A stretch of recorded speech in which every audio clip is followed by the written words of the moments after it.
Bienvenue sur Sexy Cars. Il vous plaît mon fauteuil?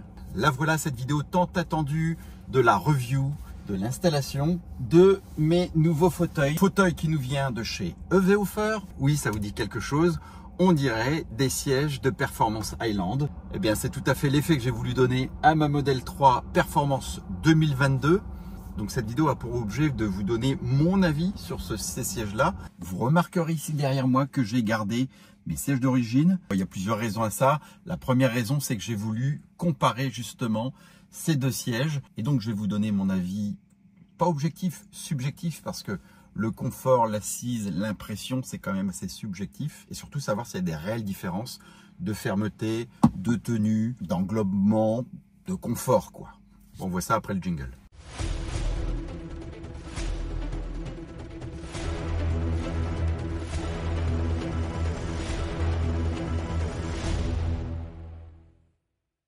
Donc sachez que ces sièges sont compatibles avec toutes les modèles de Tesla, modèle 3 ou modèle Y, y compris les modèles Highland. J'entends par là ceux qui ne sont pas performance. Donc si vous voulez avoir des sièges performance sur votre Highland, c'est possible. J'ai bien sûr réalisé un tuto de montage pour ces fauteuils. Je vous encourage d'ailleurs de voir le tuto si vous voulez le faire vous-même, pour voir si vous êtes apte à faire ce genre de choses. En termes de difficulté, on va dire c'est entre 3 et 4, je vais dire 3,5 sur 5, dans le sens où c'est quelque chose qui est assez lourd à déplacer. Il va falloir enlever les sièges, les sortir, sans abîmer l'écran, les garnitures, etc. Donc ça, c'est lourd à déplacer. Mais malgré tout, allez, si on peut comparer par rapport à des installations, pour moi, c'est moins compliqué que de monter des poignées ou des soft close sur votre Tesla Model 3 ou Model Y. Ceci étant dit, il faut un petit peu de matériel et donc je vous encourage encore une fois à aller voir le tuto de montage. Petite précision sur le kit que j'ai reçu, c'est un kit qui est préassemblé. Ça ne veut pas dire qu'on vous livre le fauteuil, on vous livre une assise et puis vous recevez un dossier également. Mais ils sont préassemblés dans le sens où il y a déjà une résistance électrique pour le chauffage, il y a déjà la résistance électrique également pour le dos et vous avez la possibilité d'ajouter une option ventilée. Le fait que ce cuir, oui parce que c'est du cuir Nappa, le fait que ce cuir soit perforé va vous permettre d'installer également l'option de ventilation de vos sièges. Alors oui, j'ai oublié de vous dire aussi, même si vous avez une vieille Tesla, vous pouvez monter ces sièges-là. C'est aussi peut-être l'occasion de changer de couleur. Si vous êtes noir, de mettre par exemple du blanc ou du rouge ou du bleu ou du rose comme vous voulez. Il y a une multitude de couleurs proposées par le site EVOFER. Parmi les options également, vous pouvez choisir ici une couleur de jonc tout autour. Il existe tout simplement avec un jonc blanc. Moi, j'ai voulu rappeler la couleur extérieure de ma voiture. Donc, j'ai choisi le jonc noir tout autour. On aime ou on n'aime pas, tous les goûts sont dans la nature. Concernant l'option ventilée, on va voir comment ça fonctionne. On va faire le test aussi du bruit, de l'efficacité et puis voir comment ça se déclenche. Vous le verrez aussi dans la vidéo tuto. Les airbags sont repris de l'ancien siège pour remettre ici. Je vois déjà des commentaires qui vont me dire, bah oui, mais au niveau de l'airbag, etc. Ce fauteuil a été éprouvé avec l'airbag d'origine Tesla. Je vous laisse découvrir ici les images de l'efficacité. Donc, ça ne change rien. L'airbag fonctionnera malgré tout sur ce siège. Allez, on va commencer d'abord par le confort. Savoir si ces sièges sont confortables, plus confortables ou moins confortables ou aussi confortables que l'existant. Là, on va passer dans la partie subjective. Donc là, je suis sur mon siège d'origine. Déjà, je trouve que le siège d'origine, il est relativement confortable. Donc voilà, c'est pas vraiment pour ça qu'on va changer. Alors quand je dis confortable, moi j'aime pas trop les sièges trop mous. Donc j'aime bien un peu de fermeté, un peu de soutien. Malgré tout, voilà. Vous connaissez le confort de votre Tesla, le confort de cette mousse polyuréthane. Voilà, je suis dedans. Je vais tout de suite aller à côté pour voir si j'ai la même sensation. Alors tout de suite, quand je rentre dans la voiture, vous savez, comme c'est un siège baquet, j'ai ici le bord à grimper. En fait, je sens que quand je m'assois, vous voyez, je me suis assis sur le côté, je sens que je dois escalader, on va dire, ce petit baquet là qui est là. Mais une fois qu'on est dedans, je peux vous garantir, une fois qu'on est dedans, on se sent tout de suite maintenu là au niveau des cuisses. Non, on est franchement bien. Question fermeté. Il n'y a pas grand chose qui change. Là, on est un peu plus fin, forcément, c'est baquet. Là, c'est plus épais. Mais sinon, au niveau de l'assise, c'est peut-être... Là, c'est peut-être un petit peu plus mou. Mais c'est le fait aussi peut-être de la micro-perforation. mais je suis très bien assis. Première chose, niveau confort, c'est équivalent. Par contre, j'ai une meilleure tenue dans les virages grâce au baquet de mon assise et puis aussi un maintien ici grâce au boudin qui ressortent un peu plus. Mais la ceinture quand même. Je suis très bien. Au niveau de l'appui-tête, pareil, j'ai pas l'impression d'avoir changé d'appui-tête. Honnêtement, il a complètement une forme différente, hein, mais le coussin, il est molletonné, presque un peu plus souple ici. Voilà. Bon, je vais revenir sur le siège parce que mon écran est éteint.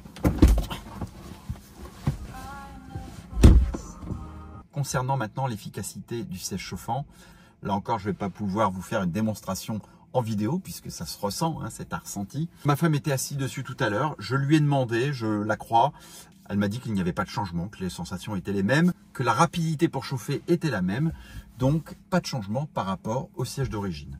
Maintenant, nous allons parler de l'option et de la fonction siège ventilé. Comment on active ces sièges ventilés? Eh bien, tout simplement par l'écran principal, je vais vous montrer, donc je vais lancer un film ici. Vous voyez ici votre menu de climatisation. Il faudra pour ça faire un double clic sur le dégivrage arrière. Vous voyez ici, il est représenté. Si je clique une fois dessus, le dégivrage arrière se met en route. Si je clique 2 fois dessus, vous avez vu le petit clignotant qui s'est mis en route? À partir du moment où je fais un double clic rapide, là c'est la fonction ventilation qui est activée. C'est-à-dire que si j'appuie là-dessus, là, vous ne l'avez pas entendu, on a un petit clic. Et écoutez, je ne sais pas si vous l'entendez, on entend la ventilation. Donc là on est au niveau 3, je mets au niveau 2. Niveau 1. Niveau 1, c'est très calme. Et je rappuie dessus. Je ne sais pas si vous l'avez entendu, on entend un petit clic, le relais, qui arrête la ventilation. Pour revenir au dégivrage arrière, tout simplement, je fais un double clic. Vous l'avez vu, le clignotant se met en route une fois. Donc ce signal m'indique qu'il a validé le fait que je souhaite switcher et passer en mode dégivrage arrière. Est-ce que cette ventilation est efficace? Écoutez, on n'est pas en été, donc je ne pourrais pas vous dire si ça me rafraîchit vraiment. On sent l'aspiration, on le sent dans le dos. Je vous montre ici en image l'efficacité de ce système. Démonstration de la ventilation, plutôt de l'aspiration. Hein. Donc là je suis en force 3, je passe en force 2, force 1, force 0. Voilà, donc même en force 1, vous avez quand même une petite aspiration. Je vais la remettre en force 1. Voilà. Force 0, ça tombe. Vous l'avez vu, l'aspiration est efficace et va vous permettre de transpirer un petit peu moins l'été. Je ne sais pas si vous vous souvenez, je vous avais présenté des housses de chez Tilliard, hein, des housses de siège qui se mettaient par-dessus. Ces housses étaient relativement efficaces aussi. Donc, ma femme les jugeait inconfortables. Hein. On sentait les petits ventilateurs en dessous. Là, forcément, vous le verrez dans le tuto, c'est impossible de sentir le ventilateur parce que c'est un gros ventilateur, il n'y a pas des petits ventilateurs. Et donc, ça n'a rien à voir. Déjà en termes de bruit, hein, on entend moins de bruit que sur ces housses de siège. De plus, le pilotage se fait depuis l'écran principal. Et puis surtout, ça répond à la question de l'airbag, hein, qui est ici dissimulé sous la coudoir. Contrairement peut-être à la housse, je ne sais pas si la housse était aussi efficace que ça. Alors vous allez me dire, bah oui, c'est merveilleux, il n'y a aucun défaut, ce produit est parfait. Eh bien, presque. Sincèrement, et c'est pas parce que vous pouvez l'acheter grâce à mon code SEXYCARS sur le site EVOffer à un prix canon. Franchement, c'est un très très bon produit. J'ai malgré tout quelques bémols à apporter. Le premier bémol, c'est que, on l'a vu en début de vidéo, le montage n'est pas si aisé que ça. Même si c'est plus facile que les poignées électriques ou les soft close. Le montage nécessitera de la dextérité pour sortir le siège et nécessitera, je pense, une deuxième personne. Je pense que le faire seul, c'est possible, mais c'est plus risqué et c'est plus physique. Donc si vous avez la possibilité d'être accompagné, eh ben ça sera vraiment top. Deuxième bémol, c'est du cuir Nappa. Alors vous allez me dire, mais pourquoi, c'est quoi comme défaut? Eh ben le cuir Nappa, on ne sait pas trop comment il va vieillir. Hein, c'est un cuir qui est blanc. On a déjà de l'expérience sur ce cuir vegan blanc de chez Tesla. On sait que ça vieillit très bien. Ce cuir Nappa, on ne sait pas comment il va vieillir. Bien entendu, si vous avez l'habitude d'entretenir du cuir sur d'autres véhicules ou même sur votre canapé, hein, personnellement j'ai un canapé blanc, je l'entretiens avec du lait.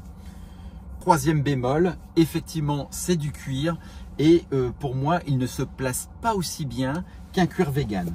Vous le voyez ici, il y a quelques petites ondulations. Putain, ça va être insignifiant, mais malgré tout, voilà, on n'a pas la même tension, la même finition. D'autant qu'ici, sur les sièges d'origine, j'ai une double couture, donc une surpiqûre. Là, je n'en ai qu'une. Comparativement au siège OEM de la Highland Performance, plus trop mémoire de ce que ça donne.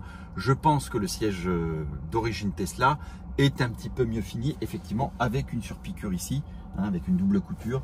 Mais à l'inverse, on peut choisir la couleur du cuir ou même celle du jonc, ce qui n'est pas le cas chez Tesla. En tous les cas, la mousse polyuréthane semble de bonne facture aussi. On l'a testé, on l'a appuyé. Voilà, c'est une mousse malgré tout qui a une fermeté comme celle d'origine. Voilà, si vous avez des questions, n'hésitez pas à me les poser en commentaire. Il faut que je vous parle du Mégatelier. Il y a quelques semaines, sur l'onglet communauté de la chaîne, j'avais fait un sondage pour savoir qui serait intéressé par ce type de siège. Au nombre de votants, j'ai eu 65 personnes qui étaient intéressées par ces sièges ventilés. Au moment où j'ai sorti la vidéo pour ces sièges ventilés préassemblés, attention, j'ai bien dit préassemblés. Donc le préassemblé, il n'y a pas la résistance à recoller par la suite. Il n'y a pas les trous à faire sur l'assise et sur le dossier pour la ventilation non plus. Donc il y a beaucoup de travail qui est supprimé. De toute manière, la différence de prix, je crois que c'est 150 ou 200 $, ne vaut pas le coup que vous vous priviez de la version préassemblée. Donc j'avais fait ce sondage, il y avait plus de 60 personnes qui étaient intéressées. Quand j'ai lancé le projet de l'achat groupé et du Mégatelier, seules 8 personnes se sont manifestées et ont commandé ces sièges. J'ai une bonne nouvelle, j'ai reçu tous les colis et ces personnes seront contactées très prochainement pour pouvoir déterminer la date du Mégatelier. Si vous n'avez pas lu l'onglet communauté et que vous êtes intéressé par cet achat groupé, il est possible de vous joindre à nous. Pour ça, il va falloir être rapide. Donc vous vous rendez sur le site de EV-Offert, vous utilisez mon code SEXYCARS et vous faites livrer le matériel à l'adresse qui figure en description. C'est l'adresse de mon magasin, Picard-la-Gébin. Alors le Mégatelier, pour ceux qui ne savent pas, pour ceux qui ne connaissent pas le Mégatelier, c'est un atelier géant de 8, 10, 15 personnes qui font le montage ensemble de leur propre matériel et puis qui s'entraident comme ça lors de cet atelier.